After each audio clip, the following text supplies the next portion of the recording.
precisaria, mas eu vou tentar pegar alguns pontos que eu considero principais, e muitas das coisas que vocês viram em GD1, a gente vai usar em GD2, então a gente vai ter ocasião, de repente, assim, que hoje eu não vou fazer nada com muito detalhe, né? Algumas coisas eu vou voltar a escrever, outras eu só vou lembrar, então eu não vou fazer nada com muito detalhe. Mas, sei lá, por exemplo, diferencial de função, vamos supor que alguém não lembre direito, vai ter toda hora. Então, na primeira ocasião que tiver, quando a gente começar o curso efetivamente, de repente alguém fala, ó, dá para explicar de novo isso? Aí eu paro lá e faço. Tá? Então, vamos lá. Deixa eu primeiro compartilhar aqui. Se eu travar aqui, eu converso com vocês no Telegram enquanto eu volto, tá? Deixa eu compartilhar a lousa.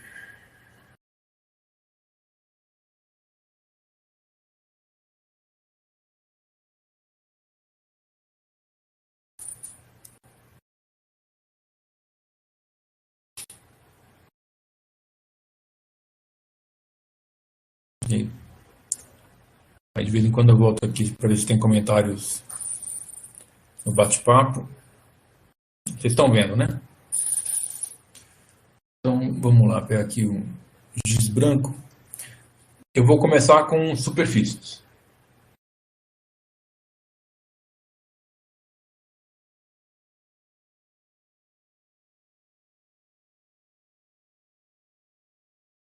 Se tiver alguma encrenca com a minha caligrafia, não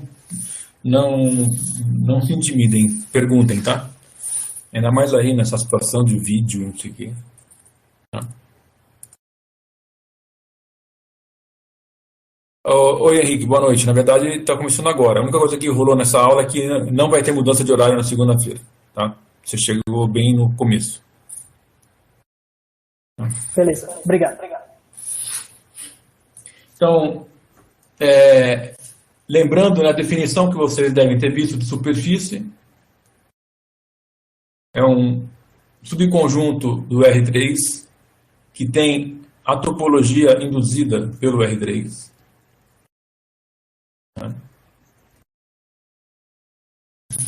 Então, já vem com uma topologia do ambiente, né? E cada ponto desse objeto possui uma vizinhança. Aqui também eu vou aproveitar para colocar a anotação que eu costumo usar. Se for diferente, de repente vocês me falam. Algumas coisas são diferentes do Manfredo, detalhes, tá? Mas tipo isso. Ele denota cartas locais com X, Y em negrito. Primeiro que eu não tenho negrito, segundo que eu prefiro usar X para outras coisas. Eu uso em geral Φ, Psi como cartas locais. Aqui eu vou ser sintético, mas V é um aberto do R2, U é uma vizinhança aberta de P na superfície. Né? Eu tenho uma topologia, então eu tenho um conceito de vizinhança. Né? Isso aqui é um homeomorfismo. Então tem um mapeamento topológico no primeiro momento. Essa função vista do V no R3, ela é diferenciável. Eu costumo escrever diferenciável com essa... Deixa eu escrever a primeira vez um pouquinho mais caprichado. Eu abrevio porque diferenciável é muito longo. Então eu escrevo diferenciável aqui. E já vamos combinar, como deve ter sido em GD1, que diferenciável para a gente vai sempre significar ser infinito. Tá? Nunca uma regularidade menor que essa. E em cada ponto deste aberto do R2, eu vou chamar de Q para não confundir com P, P é um deles, mas tem outros, a diferencial, aqui no caso que vai do R2 no R3, ela é injetora. Essa é a definição de superfície regular que vocês devem ter visto inicialmente. Deixa eu ver se tem algum comentário. Não.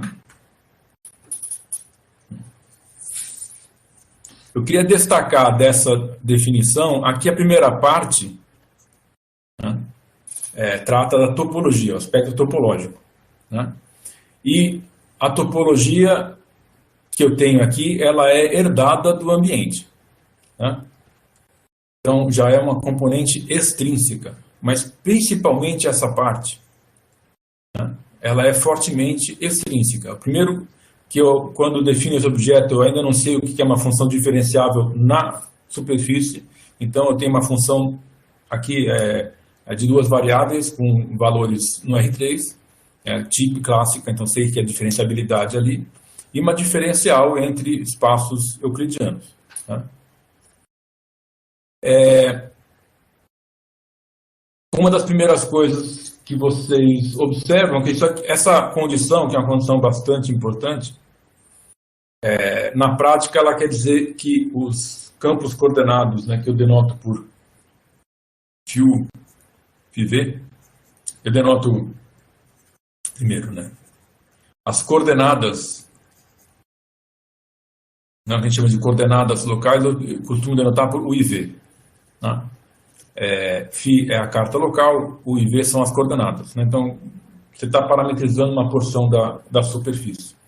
E aí você tem as curvas coordenadas, quando o U é constante, o V é constante, e tem os campos coordenados, que normalmente eu omito aqui as entradas, U e V, escrevo só φ e φv, né? As derivadas parciais, aqui são campos tangentes às curvas coordenadas. Tá? E o fato dela ser injetora, essa diferencial, significa que esses dois caras são sempre linearmente independentes. Então fica bem definido o plano tangente na superfície em cada ponto da superfície. Certo? Ah, não é. Bom, se quiserem me interromper, a qualquer momento, fique à vontade.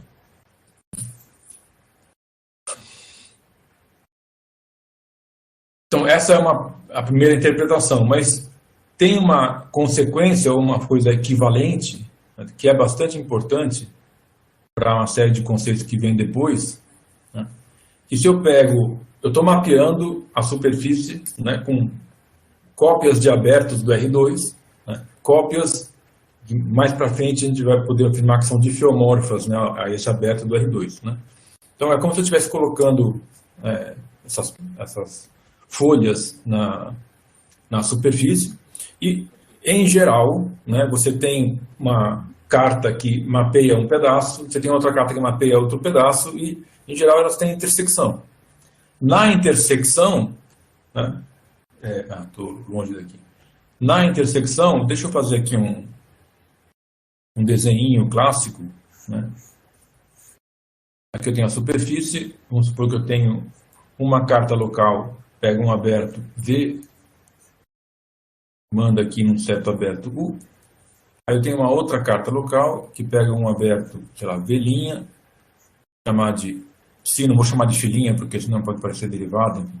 Um aberto U'. Né? Então, essa porção da superfície, que é um aberto, intersecção de dois abertos, ela está sendo parametrizada, né? Estou colocando coordenadas tanto por essa carta quanto por essa carta aqui. O que acontece na intersecção? Né? Se eu olhar, aqui tem um pedaço desse aberto corresponde àquela intersecção, um pedaço desse aberto corresponde àquela intersecção.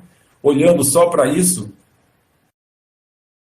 aqui eu tenho a função composta restrita a esse aberto aqui, né? Φ manda até aqui, psi menos 1 traz de volta. Né? Isso aqui é um diffeomorfismo.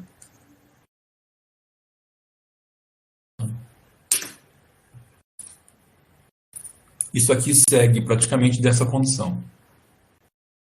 E claro, também depende do fato dessas cartas serem diferenciáveis, mas essa condição é bastante importante para essa outra caracterização.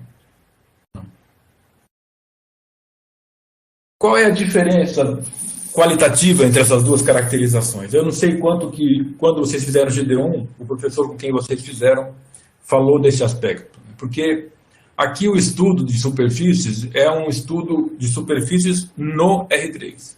Né? E usa muito o que a gente já tem no R3. Né? Digamos, é uma caracterização extrínseca. Né?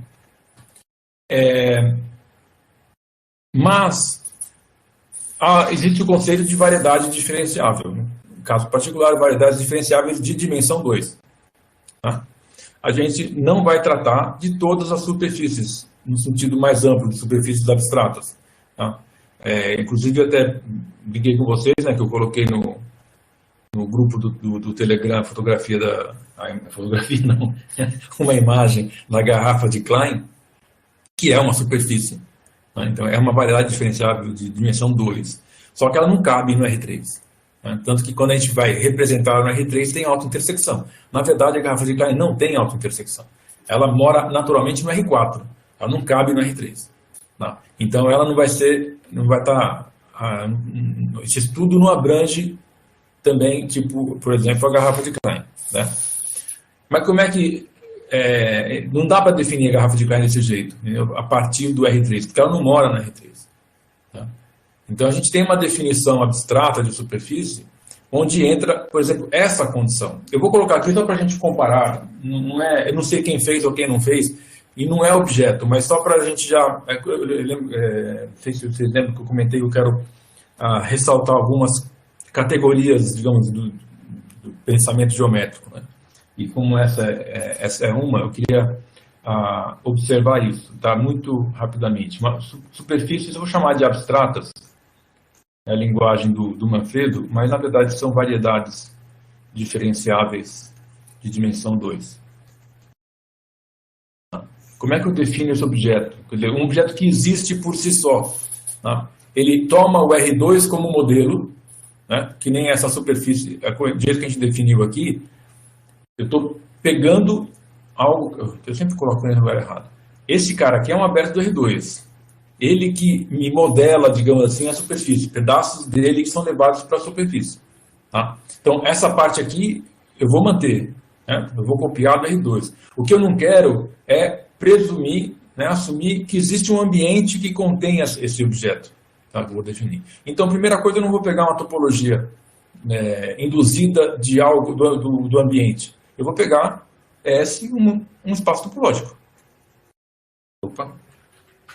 Um espaço topológico. Ou seja, eu já pego uma topologia sobre o conjunto S, que vai ser a superfície abstrata. Aqui, de preferência, Hausdorff, senão o negócio não rola direito. Tá? Mas isso não é relevante. Tá? Aí, eu não consigo pegar esse conjunto de cartas locais que sejam diferenciáveis. Eu não sei ainda o que é isso. Tá? Eu não tenho ainda a minha superfície e não defini a estrutura diferenciável. Né? Aqui, eu estou pegando a estrutura diferenciável que eu tenho também no R3. Tá? Então, eu vou pegar um conjunto de cartas locais, uma família. Né? Eu vou indicar assim, não vou indicar de outro jeito, eu vou dizer assim, uma família de cartas, né? Aqui com um certo índice alfa, φ alfa, V alfa, U alfa, né? Em que V alfa é um aberto do R2 ainda, como eu falei, isso eu vou continuar usando. O alfa é um aberto da superfície, eu tenho a topologia na superfície ainda não, né? No conjunto S, não peguei do R3, o R3 não está na jogada, né? Então isso faz sentido, e esses caras são homeomorfismos. Simplesmente isso, eu consigo fazer isso sem usar o R3 ou qualquer outra porcaria. Né?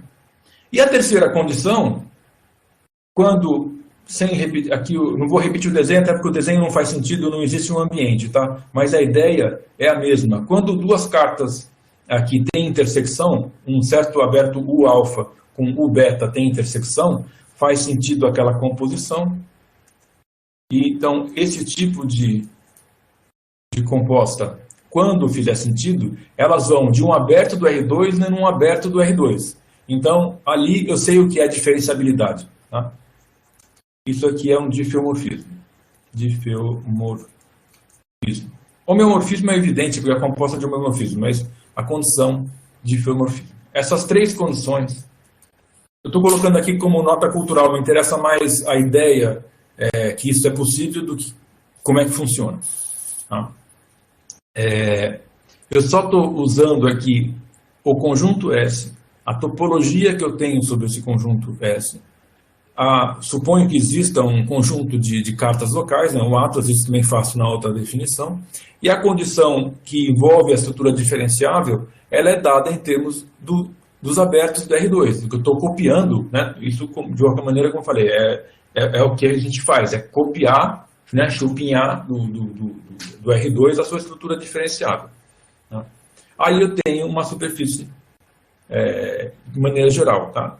Garrafa de Klein eu consigo definir desse jeito. Tá? Então isso aqui é uma definição intrínseca, tá, de superfície. Essa daqui é uma definição extrínseca. Tá? Tanto pela topologia, mas isso daria para contornar mais fácil também, tá? Mas principalmente por causa desses elementos aqui. Tá? Vocês chegaram a ver algo parecido? Eu sempre vou no lugar errado aqui. Vocês chegaram a ver um pouco essa definição de superfície abstrata? Se chegaram, é como nota cultural, porque não é objeto do curso. Então, eu não lembro de ter visto antes, não. Se eu não me engano, Francisco Gozzi, em algum quad, que eu não lembro qual, ele passou desse jeito. Mas beleza, vamos voltar aqui para essa concepção, né? Professor, Diga. ali na parte da superfície abstrata que o senhor estava falando, se fosse mudar R2 para Rn, seria de dimensão n também? E era isso, isso que vai definir a dimensão da variedade? Sim, tem. É exatamente isso. Tá. Só muda isso mesmo, que a dimensão, a gente vai ter variedade de dimensão qualquer. Tá. Inclusive dimensão 1, mas depois eu vou fazer um comentário, por que a gente não faz isso com curvas? Na verdade, vocês não fizeram isso com curvas e não se faz isso com curvas. E tem uma razão para não fazer. Tá? Por isso que eu vou terminar com curvas para fazer a comparação, porque curvas a gente praticamente estuda só de maneira extrínseca. O estudo intrínseco não tem interesse. Não é suficientemente rico de situações. Então, mas vamos voltar, a gente definiu superfície regular do R3. Tá? A regularidade tem a ver com ser infinito e tudo mais. O R3 tem a ver, porque eu já estou considerando que a superfície mora no R3, então é de fato mais confortável definir desse jeito. Né? Sempre lembrando essa equivalência aqui, que isso aqui é um difeomorfismo, isso é importante para a gente também. Tá?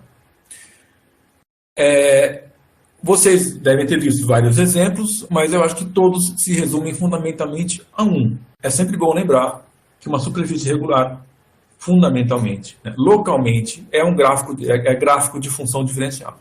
Globalmente pode não ser, uma esfera, por exemplo, não é um gráfico, né, isso é evidente. Mas localmente, né, porções da esfera é um gráfico de função diferencial. Então, no fundo, uma superfície regular é localmente gráfico de funções diferenciáveis, funções de duas variáveis. É sempre bom não esquecer isso.